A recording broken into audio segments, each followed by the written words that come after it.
आपको एक राज की बात बताता हूँ। जो तिल होते हैं ना, तिल चाहे सफ़ेद चाहे काले, ये आपके प्रोस्टेट के लिए किसी वरदान से कम नहीं है। हरे कृष्ण जी, लेकिन ये सच आपको कोई बताता नहीं है। मैं ये आपको बहुत बड़ा खुलासा कर रहा हूँ। जो काले तिल होते हैं या सफ़ेद तिल होते हैं, इनके अंदर जिंक पाया जाता है। और जिंक बेसिकली आपके प्रोस्टेट की खुराक है। आपके प्रोस्टेट के अंदर जो सूजन है जो बढ़ती जा रही है, उसको नियंत्रण में कर सकता है तिल। गौर कीजिए, चाहे सफ़ेद चाहे काले, आप कोई भी तिल खा सकते हैं। दोनों में से दोनों इक्वली बेनिफिशियल हैं। दोनों के रिजल्ट सेम होते हैं, कोई फ़र्क नहीं है। ठीक है ना? अच्छा, जिंक तो है इसके अंदर, तिल के अंदर। दूसरी चीज़ इसके अंदर ओमेगा 3 फैटी एसिड होते हैं। ओमेगा 3 फैटी एसिड्स क्या काम करते हैं? ये आपके प्रोस्टेट के सराउंडिंग में, जो आपकी पौरुष ग्रंथि है, उसके इर्द गिर्द में, अगल बगल में जो सूजन है जो बढ़ती जा रही है, उसको नियंत्रण में कर सकते हैं, कंट्रोल में, आगे बढ़ने से वो रोक सकती है। Omega 3 fatty acids. दूसरा, ओमेगा 3 फैटी एसिड्स आपकी याददाश्त को बढ़ाने का काम भी करते हैं, क्योंकि 60-70 साल के बाद प्रोस्टेट की समस्या तो कॉमन है। हर दूसरे पुरुष को प्रोस्टेट की समस्या होती है। हाँ जी, लेकिन साथ में याददाश्त भी कमज़ोर होती है ना बुढ़ापे में। आप लोग चीज़ों को रखकर भूल जाते हैं। ठीक है? तो याददाश्त को बढ़ाने का भी काम, यानी मेमोरी को बूस्ट करने का काम भी ओमेगा 3 फैटी एसिड्स करते हैं। दिल को मजबूती देते हैं ओमेगा 3 फैटी एसिड्स। आजकल बड़ी कॉमन दिक्कत है, एलडीएल कोलेस्ट्रॉल बहुत ज़्यादा हाई है, ट्राइग्लिसराइड बड़े ज़्यादा हाई है। बोलते हैं ना, खून गाढ़ा हो गया है देसी भाषा में। तो उस इन सारी समस्याओं को भी ये ओमेगा 3 फैटी एसिड्स काफ़ी अच्छे तरीके से नियंत्रण में कर सकता है। ये तिल के अंदर ये 2 चीज़ें बड़ी ज़बरदस्त हैं। हाँ जी, ये आपने समझ लिया। अब आपने समझना है तिल को खाने का सही तरीका क्या है। 2 बीज और बताऊँगा। तिल के भरोसे मत रहना है, तीनों बीजों को आपने खाने का तरीका समझना है। तीनों बीजों को आपने हफ्ते में 3 दिन खाना है। बता दूँगा किस दिन आपको कौन-सा बीज खाना है, ज़रा वीडियो को देखिए ध्यान से। अच्छा, तिल कब खाना है? चाहे आप तिल को सुबह खा लीजिए, चाहे आप दोपहर को, चाहे शाम को, चाहे रात को सोते समय, मर्ज़ी आपकी है। कोई ऐसी पाबंदी नहीं है या कोई ऐसी शर्त, कोई कंडीशन नहीं है कि हाँ भाई, तिल आपको खाली पेट ही खाना है। नहीं, आपकी मर्ज़ी है। जब आपका मन हो तब आप तिल खा लो। 1 चम्मच लीजिए, मुँह के अंदर रखिए, कम से कम 20-25 सेकंड तक इसको चबाइए, फिर निगल जाए। ऊपर से आप ठंडा पानी पी सकते हैं, गर्म पानी नहीं पीना। ये तरीका आपको इसी तरीके से ये बीज खाना है। सुनने में आपको बहुत ही हल्की बात लगती होगी, लेकिन यकीन मत, जब आप इसको रेगुलर 1-2 महीने तक रेगुलर अगर खाएँगे, लगातार खाते रहेंगे ना, तब आपको पता चलेगा कि मैं क्यों हर वीडियो में बोलता था कि आप तिल खाना शुरू कीजिए। आपकी ओवरऑल हेल्थ को बड़ा ज़्यादा इम्प्रूव कर सकता है तिल यार। अच्छा, ये आपको मैंने फ़ायदे तिल के गिना दिए, खाने का तरीका बता दिया, सही समय भी बता दिया। यहाँ तक आपको कोई कन्फ्यूज़न अब नहीं होना चाहिए। अब मैं बात करूँगा दूसरा बीज, जो होता है सूरजमुखी का बीज, सनफ्लावर सीड्स। देखिए, सूरजमुखी का बीज इतने कमाल का होता है ना, क्योंकि बात ऐसे क्यों कमाल का है, क्योंकि इसके अंदर विटामिन ई होती है। और जो विटामिन ई सूरजमुखी के बीज के अंदर है, वो बेसिकली एक नेचुरल एंटीऑक्सीडेंट है। एंटीऑक्सीडेंट का मतलब आप थोड़ा समझने की कोशिश कीजिए। आपके पूरे शरीर में फ्री रेडिकल घूमते रहते हैं, और इन फ्री रेडिकल का काम होता है आपके शरीर के जो भी कमज़ोर अंग हैं उनको और ज़्यादा ख़राब करना, और ज़्यादा कमज़ोर करना।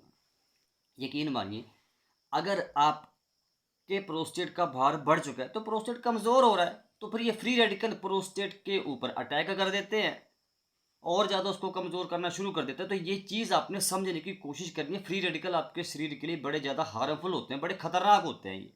तो इनको, फ्री रेडिकल को कम करने का या इन फ्री रेडिकल को न्यूट्रलाइज़ करने का काम एंटीऑक्सीडेंट्स करते हैं, जो कि सूरजमुखी के बीज के अंदर भरपूर मात्रा में है। विटामिन ई, वही तो है प्राकृतिक शक्तिशाली एंटीऑक्सीडेंट।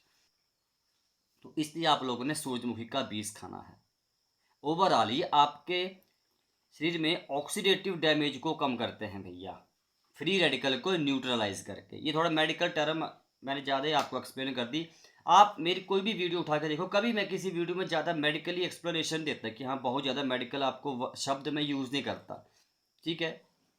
नहीं तो बहुत ज़्यादा कन्फ्यूजन आप लोगों को फिर क्रिएट हो जाता है। तो आपको नॉर्मल देसी भाषा में समझाने की कोशिश करता हूँ। वैसे समझा सकता हूँ आप लोगों को मेडिकल भाषा में भी पूरा, लेकिन आपको समझ नहीं आएगी। अब आपको बोल दूँ कि बेनाइन प्रोस्टेटिक हाइपरप्लेशिया है, इसमें ये करिए बीच के, तो फिर वो बातें सर के ऊपर साथ ही निकल जाएंगी।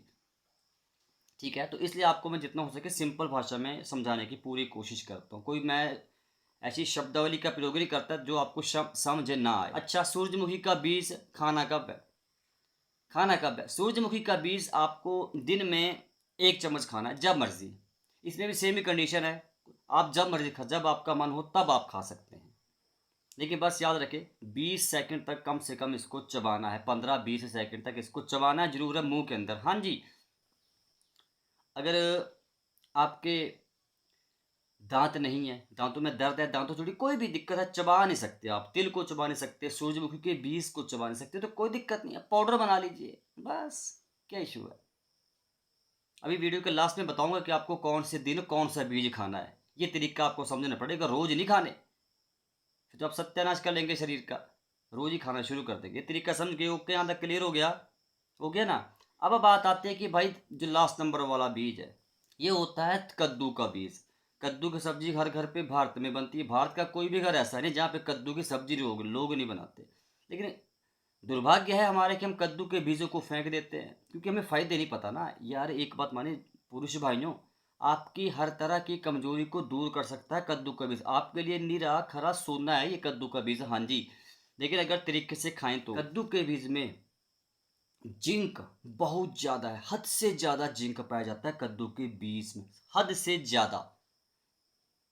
और जितना ज़्यादा जिंक शरीर में जाएगा उतने ही जो चांस है वो बढ़ जाते हैं कि प्रोस्टेट जल्दी से कंट्रोल में आ सकता है, जो भार बढ़ता जा रहा है वो कम हो सकता है। जिंक ये काम करता है, प्रोस्टेट की सूजन को कम करने का काम जिंक करता है। अगर कोई भी एक ऐसी देसी चीज़ या कोई ऐसा मतलब कोई प्राकृतिक चीज़ है जो प्रोस्टेट को 100 साल तक स्वस्थ रख सकती है, तो वो सिर्फ और सिर्फ जिंक है। क्योंकि 60-70 साल के बाद अगर आपके शरीर में जिंक की कमी है तो फिर प्रोस्टेट का भार बढ़ने का खतरा भी बढ़ जाता है कई गुना। हाँ जी,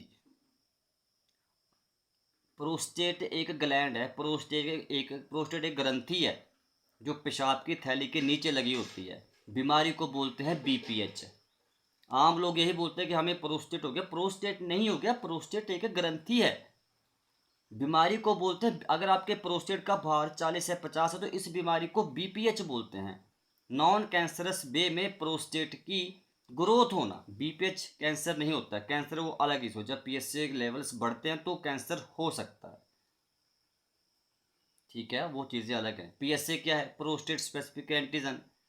इसके द्वारा ही पता चलता है कि आपके प्रोस्टेट में कितनी ज़्यादा दिक्कत है, कितने सूजन आई, क्या है, प्रोस्टेट कैंसर है कि नहीं। वो सब बातें बड़ी रेयर होती है, वो अलग बात होती है।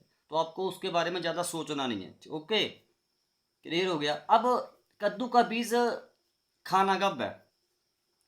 इसके फायदे मैंने बताया, जिंक की वजह से खाना है। आप जिंक के सप्लीमेंट खाते होंगे तो जिंक को वैसे प्योर फॉर्म में खा लो ना। कद्दू की सब्जी बनाते हैं, जब कद्दू को छीलते हैं ना आप, ऊपर से छिलका उसको उतारते, कद्दू के बीजों को निकाल लीजिए, रात को पानी में भिगो के रख दीजिए 20-25 ग्राम। सुबह उठे, पेट साफ किया, कद्दू के बीजों को मुंह के अंदर रखा, कम से कम भी 10-15-20 सेकंड तक चबाया, फिर निकल जाए, निकल गए, कोई दिक्कत नहीं है। हाँ, अगर दांत नहीं है तो फिर पाउडर बना के खा लीजिए, लेकिन हमेशा कद्दू के बीज खाली पेट खाने हैं। तिल आप जब मर्जी खा सकते हैं, सूरजमुखी के बीज आप जब मर्जी खा सकते हैं, लेकिन कद्दू का बीज खाली पेट ही खाना पड़ेगा दिन में। और कोई तरीका नहीं है, रात को नहीं खाना, सिर्फ और सिर्फ सुबह पेट साफ करने के बाद कद्दू के बीज खाना, और बिना पानी में भिगोए नहीं खाना। पानी में भिगो के आप पूरी रात रखेंगे लगभग 10-12 घंटे के लिए, तो क्या होता है कि ये आसानी से पच जाते हैं, फिर आपको गैस कब्ज की दिक्कत नहीं होगी, जो ज़्यादातर बुजुर्ग भाइयों को होती है कद्दू का बीज खाकर, क्योंकि पचने में भारी होता है, गर्म तासीर को होता है, तो तासीर भी ठंडी हो जाती है, पच आसानी से पच भी जाते हैं, डाइजेस्ट भी हो जाते हैं। तो ये सबसे बेस्ट तरीका है कद्दू के बीज का सबसे ज़्यादा फायदा लेने का। क्लियर हो गया? बता दिया मैंने, बता दिया आपको कि कब खाना है कब नहीं खाना, सही समय क्या है। हाँ जी, अगर आपके पास सुबह खाने का समय नहीं है, रात को आप पानी में भिगो के नहीं रख सकते, तो सुबह रख दीजिए ना। सुबह आप 7-8 बजे पानी में भिगो कर रख दो कद्दू के बीज को, रात को खा लो सोने से पहले, कोई दिक्कत नहीं है। अब लेकिन जो ज़्यादा फायदा होता है वो खाली पेट होता है ना, ये मेरे कहने का मतलब है। अब जिनके पास समय नहीं है, बोलते हैं पंकज भाई हमारे पास समय नहीं है, तो फिर यही तरीका है, और कोई तरीका है नहीं। या तो फिर रात को सोने से पहले कद्दू के बीज की चाय बना लो।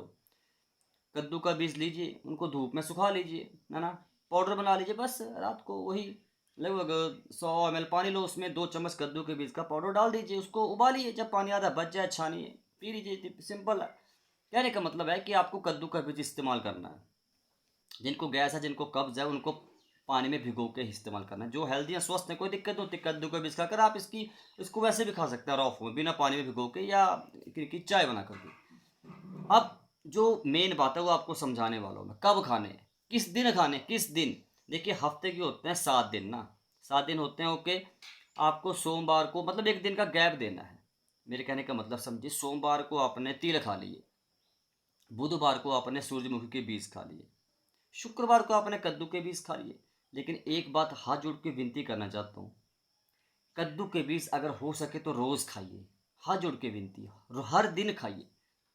जब तक जिंदा रहेंगे तब तक कद्दू के बीज खाइए, चाहे प्रोस्टेट की दिक्कत है या नहीं है। तिल आप कभी कभार खाएंगे, नहीं खाएंगे चलेगा। सूरजमुखी का बीज कभी कभार खाएंगे चलेगा, लेकिन कद्दू के बीज आप हर दिन खाइए। एक बार मेरा विश्वास विश्वास करके देखिए, तो उसे भरोसा तो करिए, ट्रस्ट करके देखिए। रेगुलर आप खाना शुरू कीजिए इन बीजों को, रेगुलर। आप यकीन नहीं करेंगे, कद्दू का बीज इतने ज़्यादा रिसर्च इसके ऊपर हो चुके हैं कि ये किसी वरदान से कम नहीं है। मैं सही बात बता रहा हूँ, आप भरोसा करिए ना करिए। फिर बोल रहा हूँ, अगर आपको पूरी जानकारी चाहिए कि पीएसए क्या होता है, आखिर पीएसए टेस्ट कैसे करते हैं, कब किया जाता है, डॉक्टर से हमें कब मिलना चाहिए, कौन सा बीज खाएं, कब खाएं, कौन सा परहेज करें, क्या डाइट रखें, तो भैया पीडीएफ, ये ई बुक जो आपके लिए ये बनाया हूँ, अपने लिए नहीं बनाया हूँ।